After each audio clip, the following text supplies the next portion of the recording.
am Precious Mzea Sakaleji. Welcome to Camnet TV Midday News, the headlines.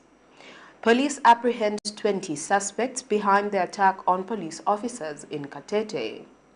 GEA's initiative bemoans Zambia's failure to meet the United Nations Human Rights Council commitments. Join me with the details after this commercial.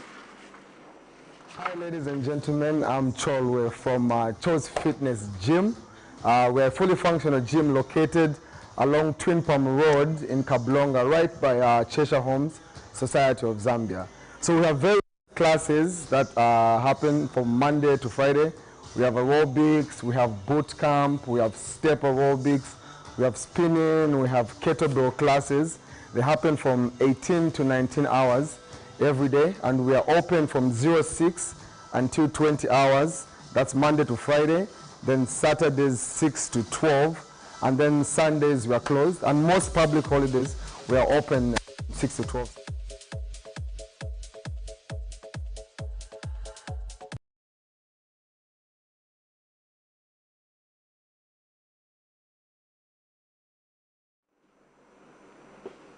And now the midday news in detail.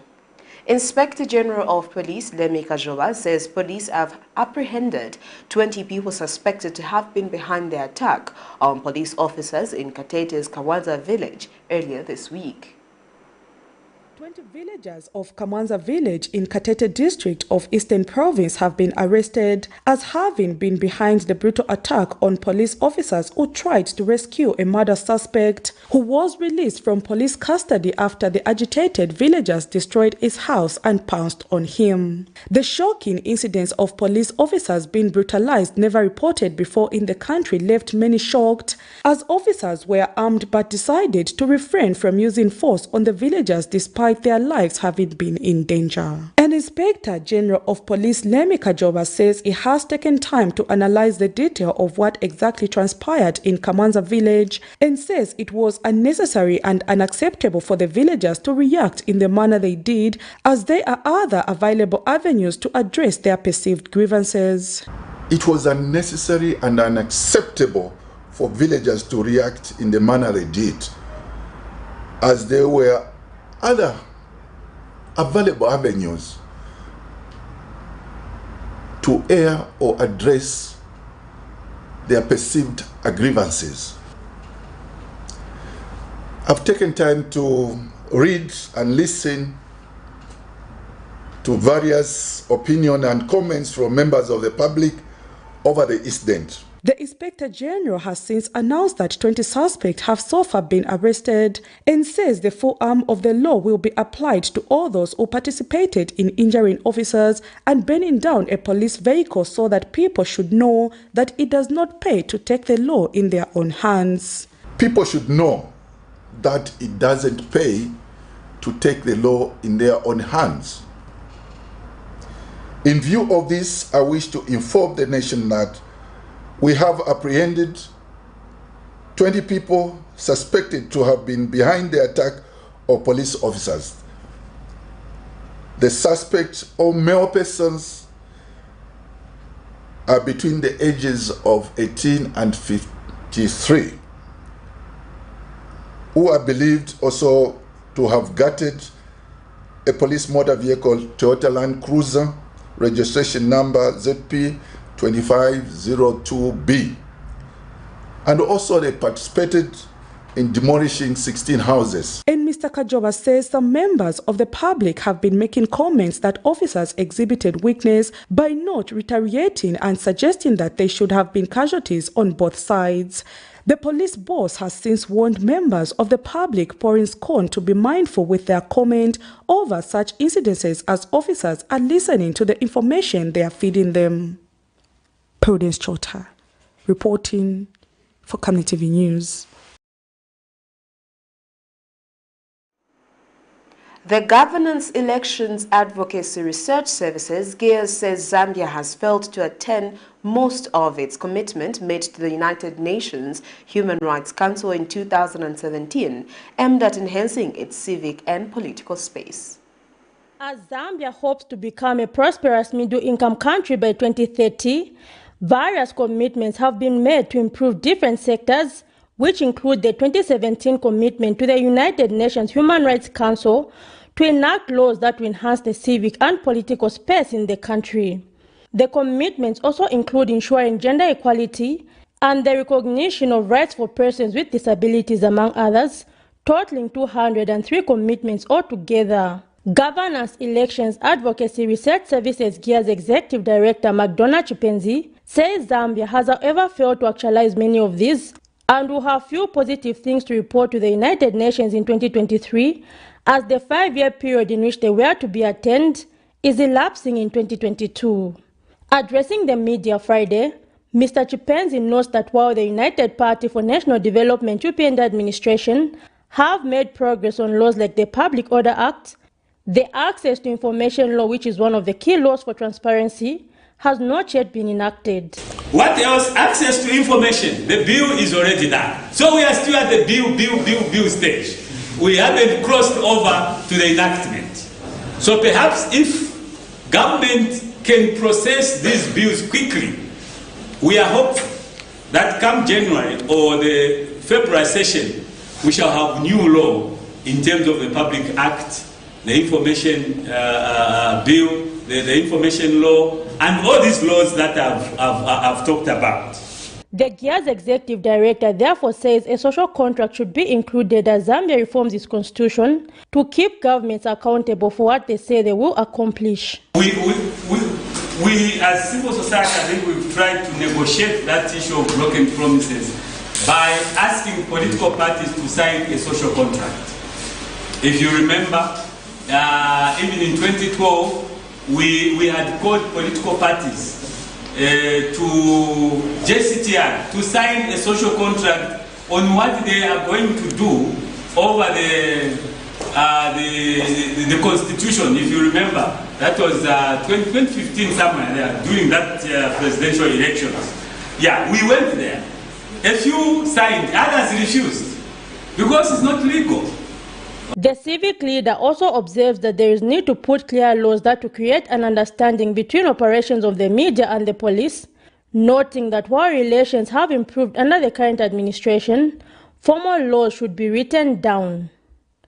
Zipporah Mshala, Camnet News, Lusaka. Zambia's President Hakainde Hichilema says the second year of his administration in office will largely be skilled towards unlocking domestic rigidities to economic so as to push economic growth as much as possible. 1 year, 3 months on the road today. 1 year, 3 months in government. So our second year in government will largely skew, our time will largely skew towards unlocking domestic rigidities so that we can push the growth level as much as possible. Programs such as the Minister, PSs in that area, programs around SMEs, programs around mining, programs around agriculture, around energy, must move. And everything that the public sector needs to do to move these programs, to move these projects, to open investments, we should do. Secretary, your confirmation of delivery on the batter, so we can focus on unlocking domestic issues. The president's on time, my own time, will be skewed 60 to 70% on these issues. Government says it is working at ensuring that business models for insurance entities are adaptive to new ways of doing business as the industry collectively explores how it will contribute to the economic growth of Zambia. Insurance for low-income countries in Zambia seeing steady growth as many other countries in the region. According to data, the number of people covered by micro-insurance in the country increased from 2.4 million in 2018 to 3.3 million in 2020, but still excludes a large proportion of the country's population. government has reaffirmed its commitment to creating a vibrant insurance industry by creating and maintaining a more enabling environment for the insurance sector through the enactment of relevant laws and policies, such as the Insurance Act No. 38 of 2021. Speaking during the opening of the 8th Annual Insurance Conference, which is commemorated under the theme Strengthening Resilience in a Changing Economic Landscape, the case of insurance, Finance Minister Dr. Mstumbiko Msokotwane has recognized the importance that the insurance sector plays in contributing to the growth of the country's economy. He said this in a speech read on his behalf by Minister of Finance and National Planning Permanent Secretary in charge of monitoring and evaluation, Trevor Kaunda. Resilience in this case, therefore, entails that the business model for insurance entities must adapt to new ways of doing business, and the industry must collectively explore how it will contribute to the economic growth of Zambia. We all agree that the need for greater resilience in business was evident during the COVID-19 pandemic. Reflecting on the recent COP27, it is imperative that insurers work with various stakeholders to provide solutions to the impact of climate change and its shocks. And the Insurer Association of Zambia says the industry's effort is to respond to the needs and concerns of the general public. Your presence is a sign of government's commitment to the growth of the financial sector and insurance in particular. We are especially grateful for the creation of the Public-Private Partnership Dialogue Forum, which has afforded us an additional avenue to effectively present our proposals and raise our concerns. The insurance industry is also looking forward to the operationalization of the new Insurance Act No. 38 of 2021, which will help to take the industry to the next level.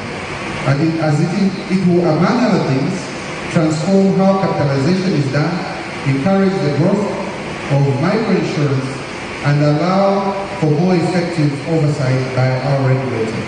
Meanwhile, Pensions and Insurance Authority says the authority remains committed in supporting insurance entities to develop business models that will survive the changing economic landscape, and also assured of its further commitment in supporting the industry to achieve its full potential through market development activities by way of providing appropriate regulatory infrastructure. The Insurance Act No.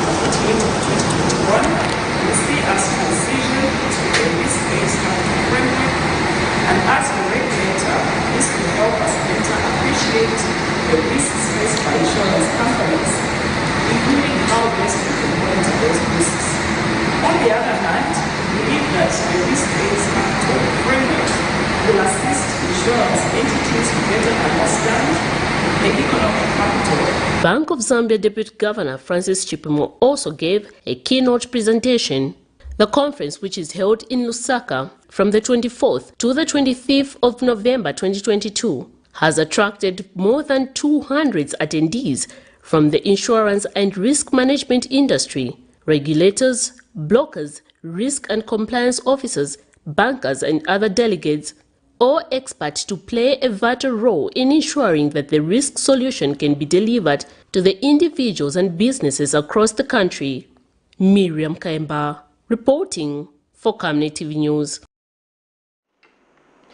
That news item brings us to the end of Camnet TV Midday News, but before we go, here are the headlines once again.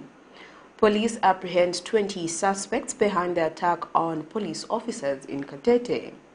Gears Initiative bemoans Zambia's failure to meet the United Nations Human Rights Council commitments. Thank you for watching. I am Precious Mzeya Sakaleji. Good afternoon.